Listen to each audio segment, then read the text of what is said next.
चलो जो स्वाध्यायનો દાખલો નંબર કયો છે આપણો 14 બરાબર। ભાવનાના ધંધામાં 31/3/15 રોજ મૂડી અને અનામતનું પ્રમાણ 4:1 છે। આ તારીખે બીજા ખર્ચાઓની બાકી નીચે મુજબ છે। તમારે હવાલા અને બાકીઓની મદદથી શું તૈયાર કરવાનું છે? વાર્ષિક હિસાબો। હવે અહીંયા તમે જોશો તો તમને ખાતાનું નામ અને શું આપ્યું છે? રકમ। એના પરથી જો આપણે કાચું સરવૈયું તૈયાર કરીએ છીએ તો કાચા સરવૈયાની અંદર તમે જોશો તો ઉધાર સરવાળો તમારો કેટલો આવી ગયો? 5,41,000 અને જમા સરવાળો 5,41 આવતો નથી। પણ દ્વિઅંકી નામા પદ્ધતિના નિયમ પ્રમાણે બોથ સાઇડ ટોટલ કેવું હોવું જોઈએ? ઇક્વલ। એટલે આપણે કેટલા લખી દીધા? 5,41,000। ડિફરન્સ તમે શોધો છો સરવૈયું તૈયાર કર્યા પછી તો એ ડિફરન્સ કેટલો મળ્યો આપણને? 2,10,000 બરાબર। અને તમને ઉપર પહેલી લાઈનમાં એવું કહ્યું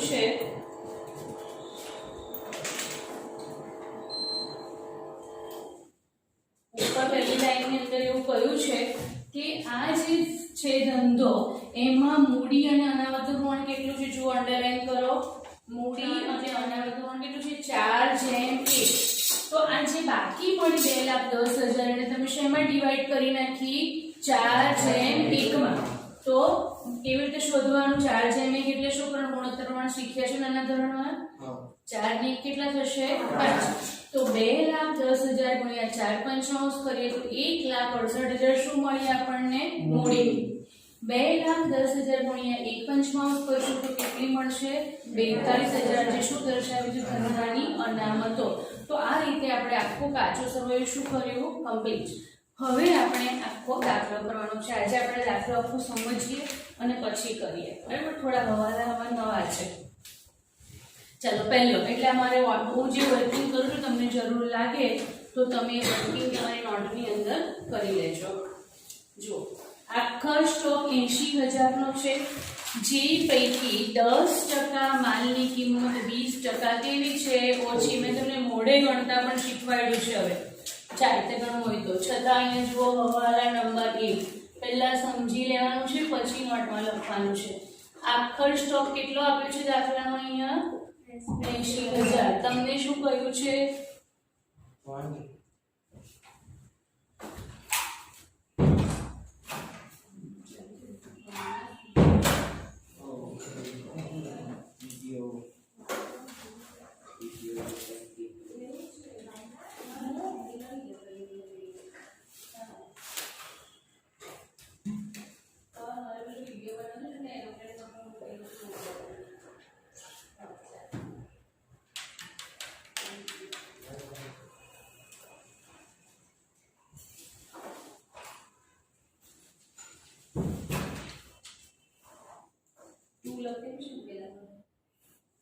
કશામાં લખેલું છે?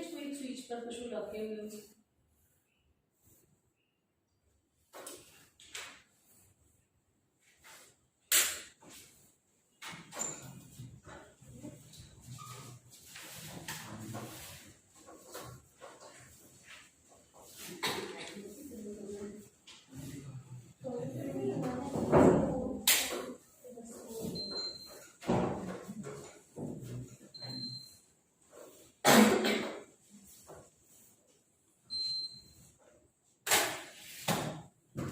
આખરનો સ્ટોક કેટલો આવ્યો છે? 80,000 જે પૈકી 10% માલની કિંમત અહીંયા જોજો। હવે 10% માલ કેટલાનો થાય? 8,000। એની કિંમત કેટલી છે? 20% ઓછી છે। કેટલા થાય 20% ના? 1600 એટલે 1600 રૂપિયા ઓછા થઈ ગયા। બાકીનો જે સ્ટોક છે બરાબર 10,000 નો જે સ્ટોક છે એને કેટલાની જરૂર છે? 1,000 ના રિપેરિંગની જરૂર છે। એટલે અહીંયા કેટલા ઓછા થઈ ગયા? 1,600। અહીં કેટલા ઓછા થઈ ગયા? 1,000। તો તમે ટોટલ સ્ટોકમાંથી 2,600 માઈનસ કરો તો ચાલે। અને એવું ન કરવું હોય તો હજુ એક સ્ટેપ આગળ જઈએ। 8,000 ના માલની કિંમત આટલી, 10,000 ના માલની કિંમત 9,000 8000 ના માલની કિંમત કેટલી થઈ 6400 તો બાકીનો કેટલો 10 ને 8 10 ને 8 18 હવે કેટલો રહ્યો 62000 ની સ્ટોક વિશે કોઈ સૂચના નથી એનો મતલબ કે એની એ જ કિંમત ઉપજતી હશે તો હવે તમે જો આખો સ્ટોક ગણો તો કેટલો થશે જો આ બધાનો સરવાળો 6400 વત્તા 9000 વત્તા કેટલા 62000 કેટલો આવે 77400 ચાલો સમજ પડી કે નહીં ફરી એકવાર જુઓ આખો સ્ટોક 80000 નો છે તમારે શું કરવાનું છે ઘટાડો હોય ને શોધી કાઢવાનો અને એ મોડે ગણવું હોય તો કેવી રીતે ગણવાનું 80000 નો સ્ટોક છે એમાં 10% માલ એટલે કેટલાનો માલ થાય 8000 8000 ના 20% ઓછા 1600 એટલે ઉપર લખી દેવાનું -1600 નોટ ચોપિંગ લખી દો -1600 હવાલાની બાજુમાં જ 10000 ના સ્ટોક ને 1000 રિપેરિંગ કરાવવું પડે એવું છે એટલે -1000 મેં શીખવાડ્યું કે રિપેરિંગ હોય તો એટલા રૂપિયા કસ્ટમર આપણને શું કરે ઓછા આપે તો -1000 તો ડાયરેક્ટ ગણવું હોય તો 88000 માઈનસ કેટલા 1600 અને બીજા કેટલા 1000 બરાબર આ બંને તમે આમાંથી માઈનસ કરશો તો આન્સર સેમ આવશે 77400 તો બધું લાંબુ હવે ગણવાનું નહીં ડાયરેક્ટ સ્ટોક ગણતા શીખવાનું સમજ પડી ઓકે તો બીજો હવાલો 5000 નો માલ નમૂના તરીકે વહેંચેલો મફત પણ એ નોંધ કરવાની બાકી છે ચાલો નમૂના તરીકે માલ વહેંચીએ કુલ લખણ ટાઈમ આપીશું શું કહેવાય જાહેરાત ખર્ચ ખાતે તે ખરીદ ખાતે તો તમારી નોટમાં જેમ કે પાંખિયા બનાવી લખી દો એની અસર એક તો જાહેરાત ખર્ચમાં પ્લસ જો હશે દાખલામાં તો અને બીજી અસર ખરીદીમાંથી માઈનસ ચોપડીમાં નોટમાં તમને જ્યાં લખવું હોય ત્યાં હવાલાની અસર લખી લો જેથી ફરીવાર ગણવું હોય તો ખબર પડે જાહેરાત ખર્ચમાં પ્લસ ખરીદીમાં માઈનસ ચલો એટલે જાહેરાત ખર્ચ છે દાખલામાં તો એને ટીક કરી દેજો ખરીદી દાખલામાં છે એને ટીક કરી દો તમારું જે સરવૈયું છે એમાં કરી દો નેક્સ્ટ ભાવનાએ અંગત ઉપયોગ માટે 6000 નો માલ લીધો હતો કેટલાનો માલ લીધો છે અંગત ઉપયોગ માટે 6000 જેની નોંધ વેચાણ નોંધમાં થઈ ગઈ છે એક હવાલો એને શું કર્યું તું અંગત વપરાશ માટે 6000 નો માલ લીધો ચાલો 6000 નો માલ અંગત વપરાશ માટે લે તો એ શું કહેવાય ભાવના માટે ઉપાડ કહેવાય એટલે એક અસર શું આવે સાચી અસર ઉપાડમાં પ્લસ અને માલ લીધો છે તો શું કરવાનું ખરીદીમાંથી માઈનસ આપણે શું બોલીશું આની આમ નોંધ શું આમ નોંધ થાય ઉપાડ ખાતે ઉધાર તે ખરીદ ખાતે એ પ્રમાણે 6000 ની નોંધ અહીંયા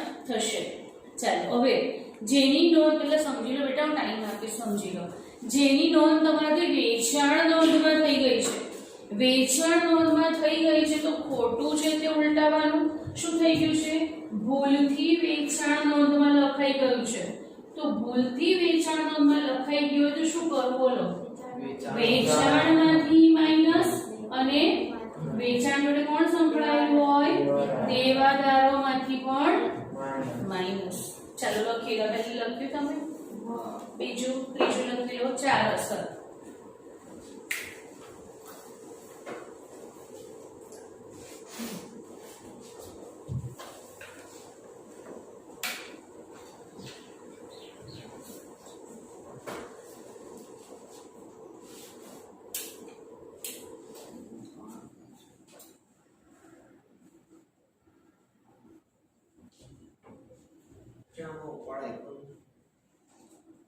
ઉપાડ નહીં આપે તો અલગથી લખવાનો ધારો કે નહીં આપ્યો હોય ને તો આપણે અલગ ઉપાડ લખી દેવાનો ઉપાડ મૂડીની નીચે પ્લસ કરવા માટે ઉપાડ નથી ઓરિજિનલ કોઈ પણ જાહેરાત ખર્ચ પણ નહીં આપ્યો એનો અલગ લખી દેવાનો એટલે આપણે જનરલી એવું બોલીએ કે જે ખર્ચમાં પ્લસ પણ ખર્ચ નહીં હોય તો અલગથી લખવાનો બરાબર કે આપણે દાખલો ગણી એટલે ખ્યાલ આવશે મૂડીમાંથી માઈનસ તો હા 4000 ની ખરીદીનું ભરતિયું હજુ કન્ટિન્યુ છે હવાલો ખરીદ નોંધમાં લખવાનું રહી ગયું છે લખી દેવાનું બરાબર. 4000 ની ખરીદી લખવાની રહી ગઈ તો શું કરશો બોલો?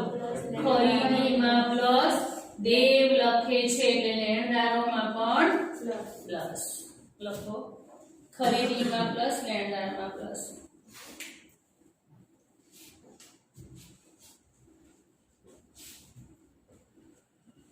હવાલા નંબર 4. વીમા પ્રીમિયમમાં 30/6/15 ના રોજ પૂરા થતા વર્ષના 3000 નો વીમા પ્રીમિયમ છે. જો આમાં ટોટલ વીમા પ્રીમિયમ દાખલામાં કેટલું આપ્યું છે? 9000. મેં તમને આગળ સમજાવેલું કે આપણે અલગ અલગ ઇન્સ્યોરન્સ પે કરતા હોય. દુકાનનો વીમો હોય, માલનો વીમો હોય, બરાબર. તો અલગ અલગ વીમા લીધેલા હોય અને બધાનો ભેગું પ્રીમિયમ 9000 આપણે કર્યું હોય. ફરી વાંચો. વીમા પ્રીમિયમમાં 3000 રૂપિયા એવા છે, આ હવાલો વાંચો, જે તમે 30/6/15 સુધીનું ભર્યું છે. ક્યાં સુધીનું ભરાઈ ગયું છે? 30/6/15. આપણું ઈસાઈ વર્ષ ક્યારે પૂરું થાય? 31/3/15. બરાબર. કેટલા મહિનાનું આપણે એડવાન્સ પે કર્યું છે? 3. કેવી રીતે ગણ્યું? માર્ચ પછી એપ્રિલ, મે અને જૂન. તો જુઓ 3000 માંથી કેટલા મહિનાનું એડવાન્સ છે? સોરી, 3 મહિનાનું. બરાબર. કેટલા આવશે? જુઓ, ચેક કરજો. 750 આવે. કરો. 3000 ગુણ્યા 3000 નું એવું છે કે 30/6 સુધીનો ભરાઈ ગયો છે, મતલબ તમે 3 મહિનાનું એડવાન્સ ભર્યું છે. તો 3000 ગુણ્યા 3/12 કેટલા આવે? કેલ્ક્યુલેશન આવે છે. તો અગાઉથી ચૂકવેલ કહેવાય. તો અગાઉથી ચૂકવેલની બે અસર વીમા પ્રીમિયમમાંથી માઈનસ અને બીજી અસર મિલકત અને લેણા બાજુ પર. આ શું કહેવાશે? અગાઉથી ચૂકવેલ.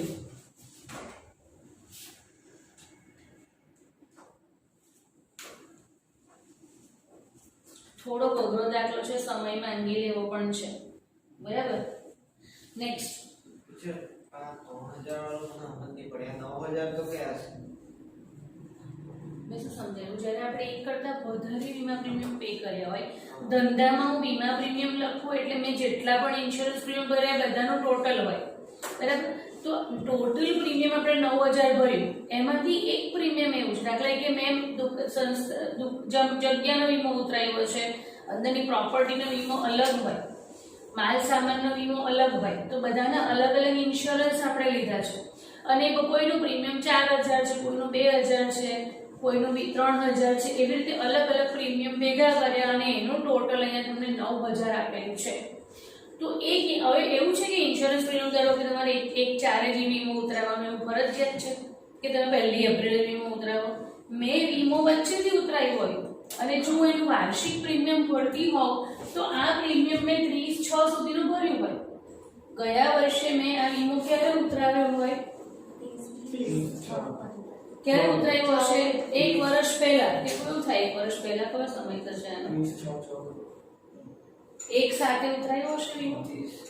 સપોઝ આ યર કે પહેલા છે ને જૂના સિલેબસમાં ને પ્રેક્ટિકલ એવું હતું કે વેપારી પોતાનું ફાઇનાન્શિયલ યર કોઈ બી રાખી શકે બિફોર 1980.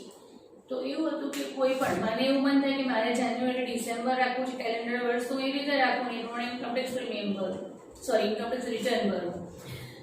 કોઈને એવું થાય કે મારે દિવાળીથી દિવાળી રાખવું છે તો ચાલે. બરાબર. કારતક સુદ એકમથી આસો વદ અમાસ ચાલે. કોઈને એવું થાય કે મારે હોળીથી હોળી રાખવું છે તો ચાલે. બટ ઇન્કમ ટેક્સની અંદર ગણતરીઓમાં બહુ તકલીફ પડતી હતી. ઇન્કમ ટેક્સના રિટર્ન ફાઇલ બધા અલગ અલગ તારીખે કરે તો ઇન્કમ ટેક્સ ઓથોરિટીને ઘણા ઇશ્યુઝ થતા હતા અને પરિણામે 1980ની અંદર ગવર્મેન્ટે એવું ડિક્લેર કર્યું કે દરેક વેપારી સંસ્થાએ પોતાનું ફાઇનાન્શિયલ યર કયું રાખવાનું? 1 એપ્રિલથી 31મી માર્ચ કમ્પલસરી બધા. તમે ગમે ત્યારે બિઝનેસ ચાલુ કર્યો હોય તમારો ફાઇનાન્શિયલ યર કયું આવશે? એપ્રિલથી માર્ચ જ રાખવાનો. આવો નિયમ કર્યો અને એ પ્રમાણે હવે આપણે બધા કયું બનાવીએ છીએ? ફાઇનાન્શિયલ યર કહીએ, જેને હિસાબી વર્ષ કહેવાય. મેં આગળ બી સમજાવેલું, વર્ષ 3 પ્રકારના હોય આપણા ગુજરાતની અંદર જો જોઈએ તો. પહેલું હિસાબી વર્ષ એપ્રિલથી માર્ચ, બીજું કેલેન્ડર વર્ષ જાન્યુઆરીથી ડિસેમ્બર, ત્રીજું વિક્રમ સંવતનું વર્ષ કારતક સુદ એકમ બેસતું વર્ષ જેને કહો છો તમે, ત્યાંથી આસો વદ અમાસ એટલે દિવાળી. બેસતું વર્ષ આપણું હિન્દુ નવું વર્ષ શરૂ થાય, પૂરું ક્યારે થાય? દિવાળીના દિવસે. તો આવી રીતે હોય. પણ આપણે કયું બનાવવાનું છે? ફાઇનાન્શિયલ યર હંમેશા રહેવાનું. હવે અહીંયા એવું છે કે કોઈ ઇન્સ્યોરન્સ તમે 1 જુલાઈએ લીધો તો અને એનું પ્રીમિયમ તમે 1 વર્ષ માટે ભર્યું છે, તો આ પ્રીમિયમ 30/6 સુધીનું તમે ભર્યું છે. આ તારીખે ઇન્સ્યોરન્સ લીધો, આ તારીખ સુધીનું પ્રીમિયમ તમે પે કર્યું છે. હવે આપણો નિયમ શું છે કે જે ખર્ચા કરંટ ફાઇનાન્શિયલ યરમાં આવે એટલા જ તમારે નોંધવાના હોય. તો આપણું કરંટ ફાઇનાન્શિયલ યર કયું છે અત્યારે દાખલામાં? 1/4/14 થી 31/3/15, બરાબર? તો આ વર્ષ પૂરું થઈ ગયું આ દિવસે, પણ પ્રીમિયમ તમે ક્યાં સુધીનું ભર્યું છે? 30/6 સુધીનું. એનો મતલબ કે તમે જે એક્સ્ટ્રા પે કર્યું, બરાબર, કયા 3 મહિનાનું? એપ્રિલ, મે અને જૂનનું, 3 માસનું, તે તમારો ચાલુ વર્ષનો ખર્ચ કહેવાય નહીં. 30/6/15 એટલે કયા વર્ષનો ખર્ચ કહેવાય તમારો? નેક્સ્ટ ફાઇનાન્શિયલ યર, બરાબર? જે તમારું 1/4/15 થી 31/3/16 આવશે હવે પછી. સમજાય છે મારી વાત? ઓકે. તો આ 3 માસનું પ્રીમિયમ તમારું કેવું કહેવાશે? અગાઉથી ચૂકવેલું. તો ટોટલ કેટલું પે કર્યું છે? 3000. એમાં 3 મહિનાનું એડવાન્સ એટલે કેટલું મળી ગયું? 750. એટલે તમે શું કરી નાખ્યું? એમાંથી માઇનસ. એટલે એ આવતા વર્ષના ખર્ચામાં લખાશે, હમણાં લખાશે નહીં. જો આપણે આવું ન કરીએ તો શું થાય? ધંધાનો સાચો નફો નુકસાન ખબર પડે. કોઈ ખર્ચામાં એડવાન્સ પે કરી દીધા હોય, કોઈ મારા પે કરવાના બાકી હોય, તો મને ખરેખર ધંધાનો નફો નુકસાન ખબર પડે નહીં. એટલા માટે જે પણ ઉપજ અને ખર્ચા કરંટ ફાઇનાન્શિયલ યરના હોય એ જ આમાં લખાય. નેક્સ્ટ યરના હોય તો માઇનસ કરવાના, ચૂકવવાના બાકી હોય તો આપણે શું કરીએ છીએ? પ્લસ. સમજાયું હવે? ઓકે. નેક્સ્ટ 5મો. થોડા હવાલામાં સમય લાગે એવો છે બધામાં. 5મો હવાલો જુઓ. દેવાદારોમાંથી 10,000નો દેવાદાર નાદાર છે. ફરી એકવાર અહીંયા કુલ દેવાદાર કેટલા રૂપિયાના છે? કેટલા છે? 1 લાખ રૂપિયાના, બરાબર? એમાં પાછા પહેલા જુઓ કયા? આ 6,000 દેવાદારને લગતો કોઈ પણ હવાલો હોય તો પહેલા એની અંદર તમારે કરી દેવો પડે. તો અહીંયા તમે દેવાદારમાં કેટલા માઈનસ કર્યા છે? ભૂલમાં વેચાણ નોંધમાં લખાઈ ગયેલું કીધું છે, બરાબર? તો એ તમારે માઈનસ કરવાના. તમે વાર્ષિક હિસાબ બનાવશો એમાં અસર આપશો ને હમણાં? હા, તો એવું સમજાવું છું. તો ટોટલ આપણી પાસે દેવાદારો કેટલા છે? 94,000ના. તમને એમ કહ્યું છે કે દેવાદારોમાંથી 10,000નો એક દેવાદાર નાદાર જાહેર થયો. હવે મેં તમને એક દાખલામાં શીખવાડ્યું છે, આરકે વાળા દાખલામાં. હમણાં અહીંયા જુઓ, 10,000નો દેવાદાર નાદાર જાહેર થયો તો એની પાસેથી 80 પૈસા લેખે પ્રથમ અને આખર ડિવિડન્ડ જાહેર કર્યું. એટલે આ નાદાર જાહેર થયો છે તો એની પાસે 80 પૈસા મળવાના. કેટલા નહીં મળવાના? 1 રૂપિયાના પૈસા કેટલા? 100. 80 મળવાના મતલબ 20 પૈસા. પૈસા એટલે છેદમાં કેટલા આવે? 100. આ ડૂબી ગયા તો ઘાલખાદ તમે ગણશો તો કેટલી આવી ગઈ? 2,000. તો આ ઘાલખાદ માટેની ઇન્ફોર્મેશન છે. ત્યારે ફરી એકવાર 10,000ના દેવાદારો નાદાર જાહેર થયા છે, જેની પાસે 80 પૈસા ડિવિડન્ડ જાહેર થયું, મતલબ બાકીના રૂપિયા આપણા શું થયા? ડૂબી ગયા. તો કેટલા ડૂબી ગયા આપણે શોધી કાઢ્યું. ક્લિયર? ચાલો હવે ઘાલખાદ અનામત 5% ગણવાની. મેં તમને એક કોન્સેપ્ટ સમજાવ્યો હતો, શકમંદ લેણાનો અથવા શકમંદ દેવાદારોનો. આ નાદાર જાહેર થઈ ગયા છે ઓલરેડી, એની પાસે 2,000 ડૂબી ગયા અને 8 મળવાના એ કન્ફર્મ. તો આ દેવાદારો પર આપણાથી ઘાલખાદ અનામત રખાશે નહીં, બીકોઝ ઓલરેડી એનો કેસ તો પૂરો થઈ ગયો. તો હવે બાકીના જે 94,000ના દેવાદારો છે એના પર તમારે 5% શું રાખવાની? Sorry 84. Yes, very good. 84 minus કેટલા કરી નાખવાના? 10. તો 84,000ના જે દેવાદારો છે એના પર 5% ઘાલખાદ અનામત કેટલું થાય? 4,200 તમારે શું રાખવાની? અહીંયા ઘાલખાદ અનામત રાખવાની થશે. સમજાયું? જો તમે ડાયરેક્ટ કરો દાખલામાં તો ખોટું આવે. આ જે છે એના પર તમારે ઘાલખાદ અનામત ન રખાય. મેં તમને સમજાવ્યું છે આ કોન્સેપ્ટ આખો. ચલો લખી લો.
થઈ ગયું.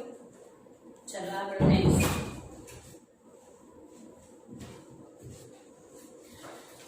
એટલે કોને કોને ટીક કરવાની જરૂર, ટીક કરતા જશો તમે અંદર. પહેલા તો આ બધા હવાલે ટીક કર્યા કે જાહેરાત ખર્ચ નથી, ખરીદી ટીક કરી, પછી ઉપાડ પાછો ખરીદીને બીજી ટીક કરવાની તમારે, બરાબર. 2 ટીક થઈ ગઈ. વેચાણ અને દેવાદારને ટીક કરતા જજો. દેવાદારોને બીજું શું આપ્યું છે દાખલામાં? વેચાણ. ઓકે, ચાલો. ત્યાર પછી ઘાલખાદ અને ઘાલખાદ અનામત, તો પાછી દેવાદાર પર 2 ટીક, એટલે દેવાદાર પર 3 હવાલા થઈ ગયા. યંત્ર પર 20% ઘસારો, યંત્રોને ટીક કરી નાખો. મળ્યા યંત્રો? એ તો આવડશે તો ને. 20% એટલે 40,000. બે અસર માઇનસ અને નફા નુકસાનમાં ઉધાર. પેટન્ટ્સની ફેર આંકણી 17,000 કરવી. હવે જો ઘસારો ગણવાની એક નવી પદ્ધતિ પણ છે જેનું નામ છે પુનઃ મૂલ્યાંકન પદ્ધતિ ઘસારાની. તમે કઈ શીખ્યા ઘસારાની પદ્ધતિ? સીધી લીટીની અને સીધી બાકીની પદ્ધતિ. તો એવી ઘણી બધી મેથડ છે, એમાંની એક મેથડ છે પુનઃ મૂલ્યાંકન પદ્ધતિ. જનરલી જે મિલકતો અદ્રશ્ય હોય એના માટે ઘસારો પુનઃ મૂલ્યાંકન પદ્ધતિથી જ ગણાય. હવે અહીંયા તમને દાખલા પેટન્ટ્સ કેટલા આપ્યા છે જુઓ, 20,000. તમને એમ કીધું છે કે એની ફેર આંકણી કિંમત 17,000 થી. તમે એનું રીવેલ્યુએશન કર્યું તો એ વેલ્યુ કેટલી ખબર પડી? 17 જ છે. તો આપણે ખરેખર જે કિંમત હોય તે જ બતાવવી પડે. એટલે આપણે જો પેટન્ટ 17,000 ના બતાવીએ તો 3,000 પેટન્ટમાં શું કરવા પડે? માઇનસ. અને માઇનસ કરો એટલે શું થઈ ગયો? ઘસારો. ઘસારો શું કહેવાય? ઘસારો. ત્યાં ઘસારો લખવાને બદલે આપણે શબ્દ લખીએ છીએ માંડીવાળા. શું લખાય? માંડીવાળા. ઘસારો લખીએ તો પણ ચાલે. વધારે પ્રોપર વર્ડ કયો યુઝ થાય? માંડીવાળા. તો પેટન્ટ્સને ટીક કરી દો. પેટન્ટ્સ બહાર 17,000 લખવાના, 3,000 માંડી વળવાના અને નફા નુકસાનમાં ઉધાર કરવાના ઘસારાની જેમ. ઓફિસ પગાર ચૂકવવાનો બાકી છે, ઓફિસ પગારને ટીક કરી દો. પગાર આપ્યો છે દાખલામાં ઓફિસ પગાર. ઓફિસ ખર્ચ છે આઈ થિંક નથી. ઓકે, ઓફિસ પગાર ચૂકવવાનો બાકી છે તો આપણે લખી દઈશું ચૂકવવાનો બાકી પગાર નફા નુકસાન. એક મિનિટ, આપણે આગળ વધીએ. ચૂકવવાનો બાકી પગાર 1,500 છે તો એક તો ઓફિસ પગાર તરીકે લખવાનો, બીજી અસર મૂડી દેવા બાજુ. આગળ કયું છે? પગાર ઓફિસ ખર્ચમાં સમાયેલો છે એટલે અહીંયા જે પગાર છે એને ક્યાં લખાયેલો છે? આ કોઈ ઓફિસ ખર્ચમાં. એનો મતલબ કે તમારે પગારવાળા હવાલાની અસર શેમાં આપવાની? ઓફિસ ખર્ચમાં. હવાલો એક જ છે, પગાર ચૂકવવાનો બાકી છે પણ પગાર ક્યાં નોંધ્યો છે આપણે? ઓફિસ ખર્ચમાં. તો આપણે ચૂકવવાના બાકી પગારની અસર ક્યાં આપવાની? ઓફિસ ખર્ચમાં પ્લસ બીજી અસર મૂડી અને દેવા બાજુ પર. રાઈટ. ચાલો, તો હવે તમે ખાના દોરી અને આપણે દાખલાની શું કરશું? કરી દો. ચાલો, વેપાર ખાતું ને બધું બનાવવા માંડો. કરવા પડશે 2 વિડીયો. ચાલો આપણે શરૂ કરીએ. કરી દઈશ પછી. જો દાખલો શરૂ કરીએ. તમારી પાસે કાચું સરવૈયું છે, બરાબર? એ પ્રમાણે આપણે લખતા જઈએ. શરૂનો સ્ટોક વેપાર ખાતામાં ઉધાર બાજુ પર આવશે કોલમમાં 30,000. ખરીદી, ચાલો ખરીદી પર કેટલા હવાલા છે? 3. શ્યોર? ખરીદ પરત સાથે ગણ્યું? ખરીદ પરત નથી. 3 હવાલા છે. તમને કેટલી લાઈન જોઈશે અહીંયા? 5.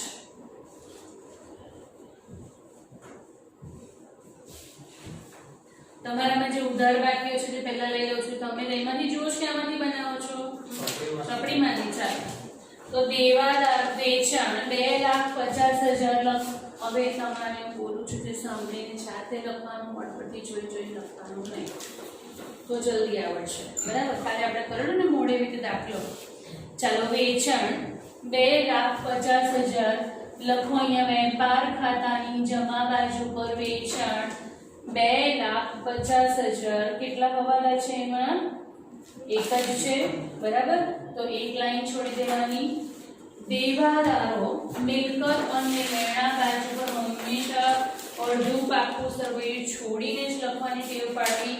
અહીંયા કેટલી મિલકત આપેલી, યંત્રો એક જ છે ને પેટર્ન છે. ઓકે, દેવાદારો ઇનર કોલમમાં 1 લાખ, એના પર પણ 3 હવાલા છે. કેટલી લાઈન છોડવાની? 5 લાઈન.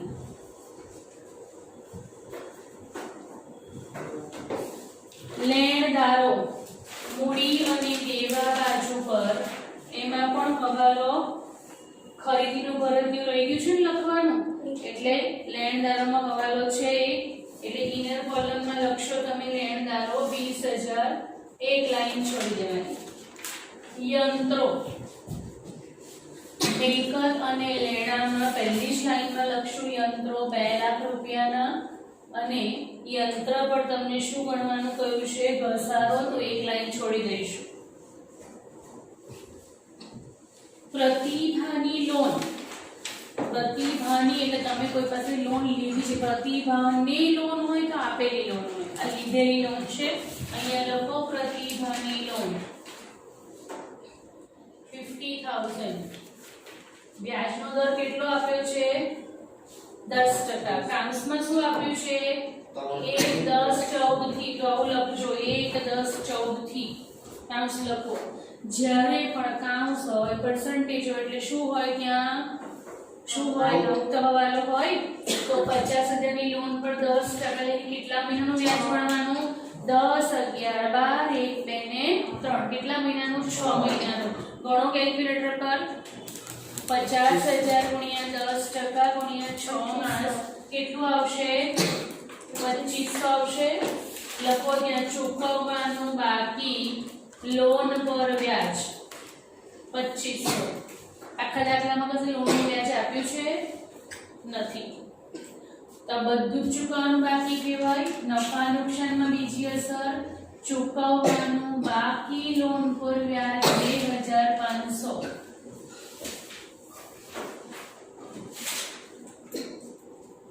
વીમા પ્રીમિયમ, નફા નુકસાન ખાતામાં ઉધાર બાજુ પર 9,000.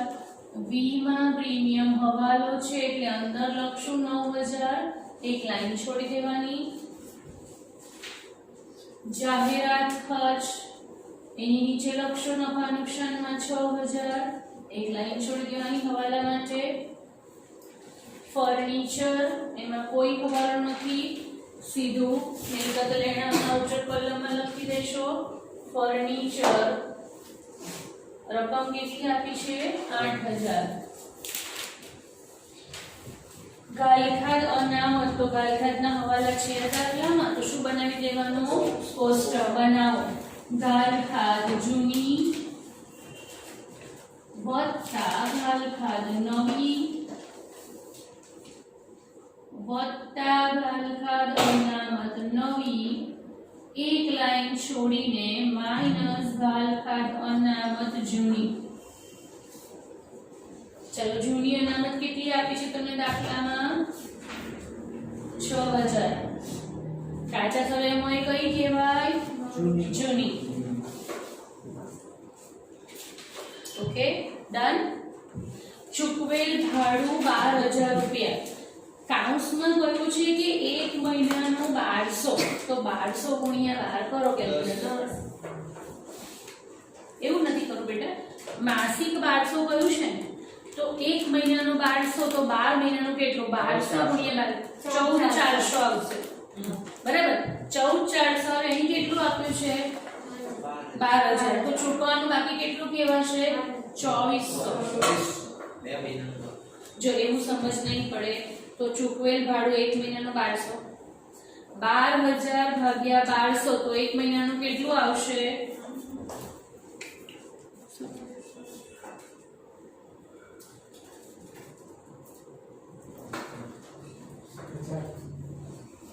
12,000 10 ભાગ્યા 1200 કરો તો એક મહિનાનું કેટલું આવે? 1,000. એ પ્રમાણે પણ તમે ગણશો તો કેટલું આવશે?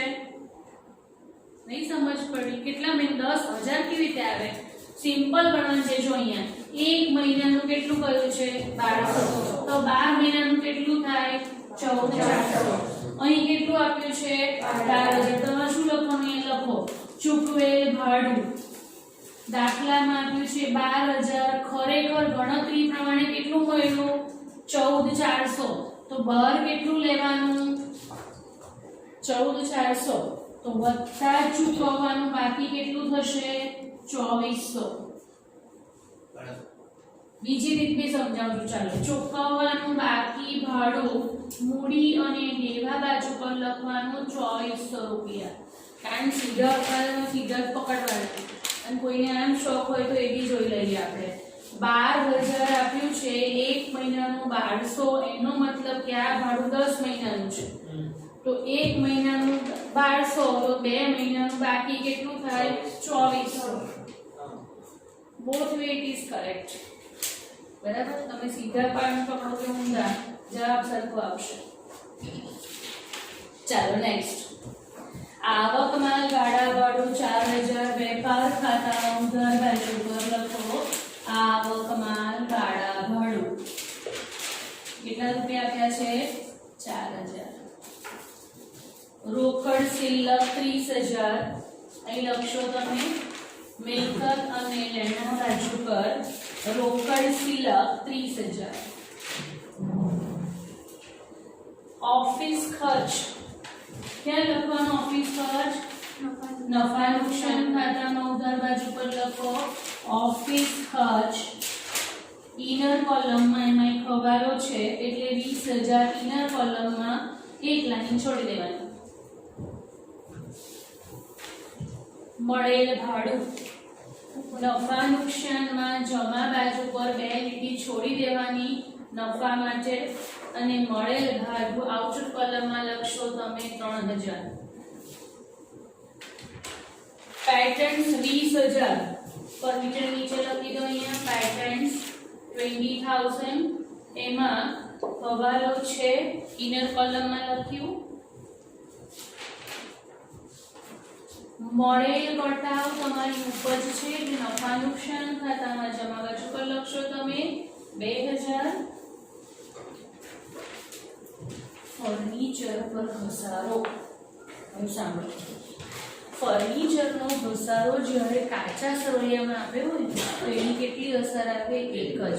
અને ક્યાં લખવાની નફા નુકસાન ખાતામાં. જો તમે અહીંયાથી માઈનસ કરો ભૂલમાં, ફર્નિચરની કઈ બાકી છે ફર્નિચરની બાકી ઉધાર અને એમાં માઈનસ કર્યું તો શું થઈ ગયું જમા. ઘસારાની કઈ બાકી હોય ઉધાર. તમે ઉધાર બાકી છે ને જમા અસર આપો એટલે ડિવાઈડર કૂદી ગયા, જવાબ આવશે નહીં. તો શું ધ્યાન રાખવાનું કાચા સરળની વિગતની કેટલી અસર આવે 1 જ. અને 99% આવી જે વિગત હવાલાની કાચા સરળમાં આપેલી હોય ઘસારો જનરલી શેમાં આપે હવાલા પણ કાચા સરળમાં આપે હોય તો એની અસર પાકા સરવૈયામાં જ આવે. યાદ રાખવાનું બરાબર. પણ ઘસારો જે છે એની અસર ક્યાં આવશે નફા નુકસાન. મોસ્ટ ઓફ કેસીસમાં થતું હોય કે ચૂકવેલ અગાઉથી ચૂકવેલ વીમો તો આપણે અહીં લખીએ છીએ એક જ અસર કાચા સરળની હોય તો ચૂકવવાનું બાકી તો અહીંયા લખીએ છીએ. પણ ઘસારાની અંદર એ થોડું રિવર્સ જશે. ઘસારો ક્યાં લખવાનો કારણ કે ખર્ચ છે ને. ઘસારો શું છે ધંધામાં મહેસૂલી ખર્ચ એટલા માટે અહીં લખવાનું. લખો મારી પાસે નીચે જગ્યા નથી ને વચ્ચે જરાક એડજસ્ટ કરીને લખી દઉં છું. ફર્નિચર પર ઘસારો તમને આપ્યો છે દાખલામાં કેટલા રૂપિયા આપેલો છે 2,000. આ ધ્યાન રાખવાનું પાકા સરળમાં નથી લખવાનું. ડન. ચાલો હવે હવાલા આપણે સોલ્વ કરેલા જ છે. આપણે ઝડપથી હવાલાઓની અસર આપી દઈએ. હા રહી ગયું. યસ 2 વસ્તુ રહી ગઈ આપણે શોધી છે મૂડી અને અનામત. લખો અહીંયા મૂડી કેટલી શોધી છે તમે 1,68,000 અને અનામત અહીંયા લેણદારની ઉપર લખી દેજો. અનામત કેટલી શોધી છે 42,000. આપણે જે કાચું સરળ બનાવ્યું છે એમાં આપણે 2 વિગતો શોધી હતી જે આપણે અહીંયા લખી દીધી. મૂડી 1,68,000 અને અનામતો કેટલી 42,000. બરાબર. હવે આપણે શું કરીશું હવાલા. હવે ડાયરેક્ટ ફરી હવાલા એક્સપ્લેન કરશું નહીં. તમારે ઝડપથી બબ્બે અસર આપતા જવાનું છે. ચલો પહેલો હવાલો શેનો છે આખર સ્ટોક. કેટલો શોધ્યો આપણે 1,77 ખાલી 77,400 ઓકે. બે અસર લખો. એક તો વેપાર ખાતામાં જમા બાજુ પર આખો સ્ટોક 77,400. બીજી અસર મિલકત અને લેણા બાજુ પર આખરનો સ્ટોક 77,400.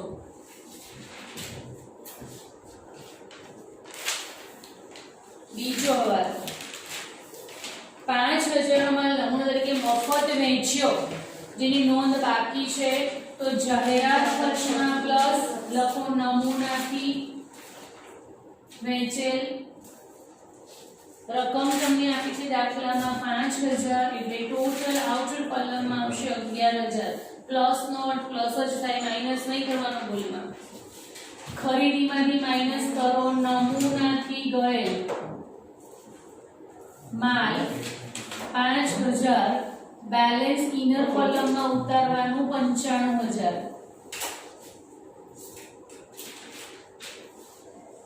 બે અસર આવી ગઈ. જાહેરાત ખર્ચમાં પ્લસ ખરીદીમાંથી માઈનસ.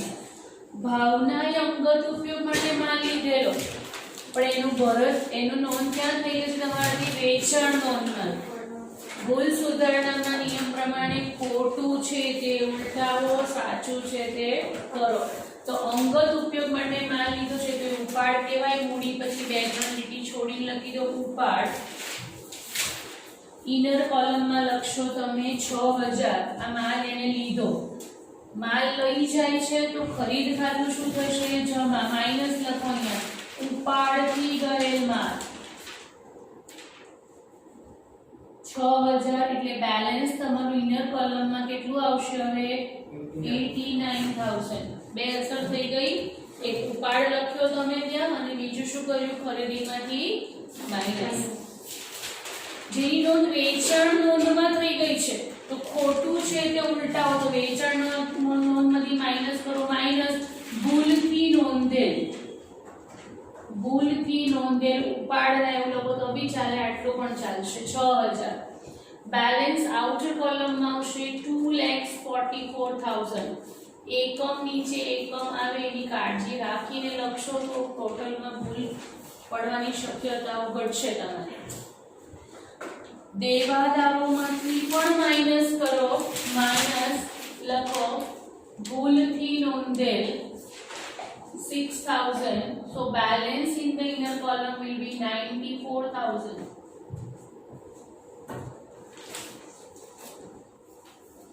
ખરીદી લખવાની રહી ગઈ છે. ખરીદીમાં પ્લસ લખો નહીં નોંધેલ. કેટલી છે દાખલામાં ખરીદી આપેલી તમને નહીં નોંધેલ 4,000 તો આઉટર કોલમમાં આવશે કેટલા 93,000. ખરીદીનો સંબંધ કોની જોડે છે લેણદારો જોડે તો પ્લસ લખો પ્લસ નહીં નોંધેલ 4,000 તો હવે લેણદાર આપણને કેટલા મળી ગયા દાખલામાં 24,000. ડન. વીમા પ્રીમિયમમાં 3,000 છે 30/6 સુધીનું છે તો 3 મંથ્સમાં આપણે શોધી કાઢ્યું 750 અગાઉથી ચૂકવેલા વર્કિંગ પ્રમાણે તો માઈનસ કરો માઈનસ અગાઉથી ચૂકવેલ 750 આઉટર કોલમમાં 82,50.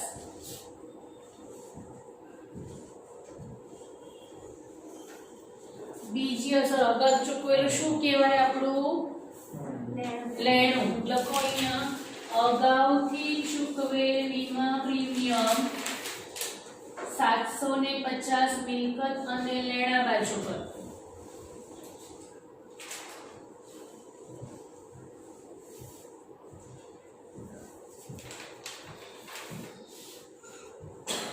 દેવાદારોમાંથી 10,000 દેવાદાર નાદાર જાહેર થયા જેની પાસે 80 પૈસા ડિવિડન્ડ મળશે મતલબ ડૂબી ગયા કેટલા 2,000 રૂપિયા. માઈનસ કરો અહીંયાથી ગાલખાદ 2,000 બેલેન્સ ઇનર કોલમમાં ઉતારો 92,000. આ ગાલખાદ હવાલાની એટલે કે નવી કહેવાય તો આ કોષ્ટક જૂની નથી આપી દાખલામાં તો ડેશ મૂકી દેવાની. નવી તમને 2,000 મળી તો અહીંયા લખી દીધી આપણે. હવે વાંચો આગળ. ગાલ ખાતામાં 5% રાખવાનું છે. મેં સમજાવ્યું તમને કે જે દેવાદારો શકમંદ હોય એમના પર જ અનામત રખાય. તો આપણે કેટલા પર રાખી? 84,000 પર 5% કેટલી મળી આપણને? 4200. તો લખો અહીં માઈનસ ગાલ ખાત અનામત દેવાદારોમાંથી 4200 માઈનસ કરશો તો આઉટર કોલમમાં કેટલા આવશે? 87,800. 87,800. આ ગાલ ખાત અનામત નવી જે છે 4200 અહીંયા લખી દેવાની. બરાબર. ટોટલ 6,200 માઈનસ 6,000 એટલે આઉટર કોલમમાં બેલેન્સ આવશે 200.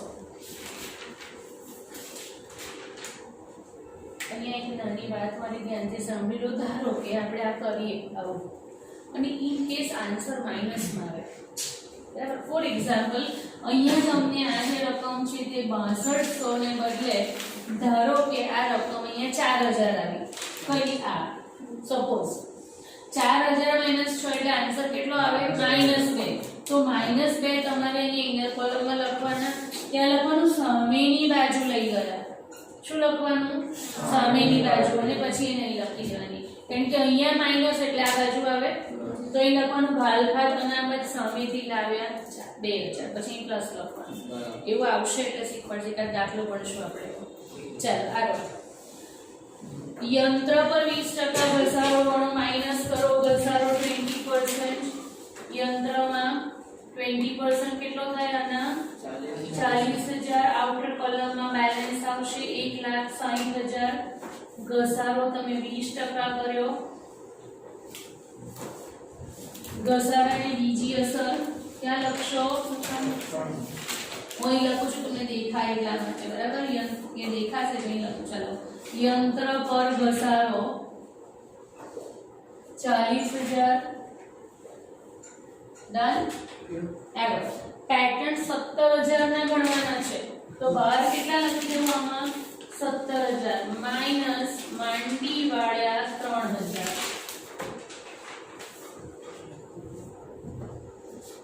જે માંડી વાળ્યા છે નફા નુકસાન ખાતામાં ઉધાર આવશે. લખું છું અહીંયા પેટર્ન્સ ના માંડી વાળ્યા, અથવા કદાચ તમે ઘસારો શબ્દ લખો તો પણ ચાલે, કારણ કે આ ઘસારવાની પદ્ધતિ જ છે.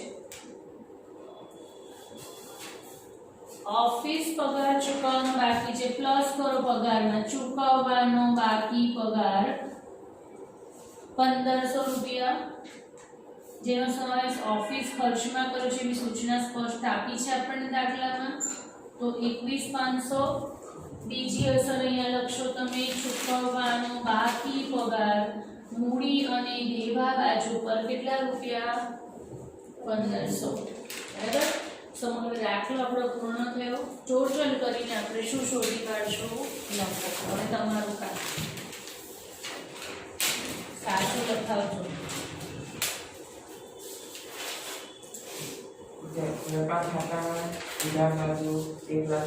પહેલા જમા 3 મોટે ભાગે જમા જ વધારે હોય. 3,21,400. 3,21,400. ચાલો તે પેલો જે જવાબ કીધો ને એમાંથી માઈનસ કરો એને. કાચો નફો બ્રેકેટમાં લખો. નફા નુકસાન ખાતે નહીં મળે. 94,400 ડિફરન્સ. 1,94,400 આવે છે ડિફરન્સ. ઓકે. અહીંયા લખો કાચો નફો બ્રેકેટમાં વેપાર ખાતેથી લાવ્યા 1,94,400. ટોટલ કરવાનું પાછું જોવાનું કઈ બાજુનું વધારે. નોર્મલી જમા જ વધારે હોય, બરાબર. પણ એવું કોઈ જરૂર નથી. ખોટ પણ આવે તો બે બાજુ જોઈ લેવાનું. ચાલો આ સરવાળો કેટલો આવે છે? 1,99,400. 1,99,400. ડિફરન્સ જે આવશે એને કહીશો તમે ચોખ્ખો નફો. બ્રેકેટમાં લખવાનું મૂડી ખાતે લઈ ગયા.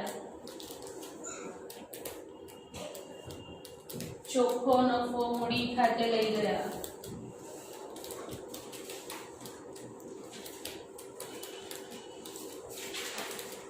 It should not be like this because આ આટલો આવ્યો તો એથી વધારે ના આવે કોઈ દાડો. 96,550. આખું સર્વે હમણાં જો આ છે તો લખાય.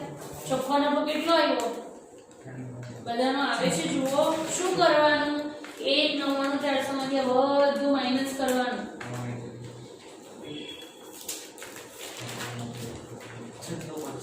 પ્લસ ચોખ્ખો નફો 96,550. 96,550 ફરીથી સરવાળો કરશો તમે. આ કેટલો આવશે સરવાળો? 2,64,550. યસ એમાંથી 6,000 માઈનસ કરો. કેટલા આવશે?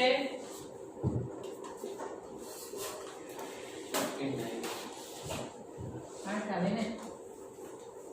યસ બરાબર. તો મૂડી ખાતામાં બેલેન્સ બહાર આવી ગયું 1,58,550. Now if you make this total, both side total must be equal.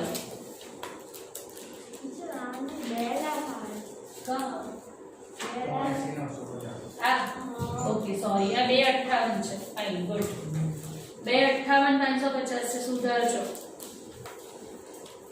એટલા માટે કેલ્સી પર બરાબર હાથ બેસાડો એટલે ભૂલ ન પડે ને. આ સ્પીડમાં તમને કરતા આવડે. 3,80,950 આવે છે બધાનું. 3,80,950. ઓકે.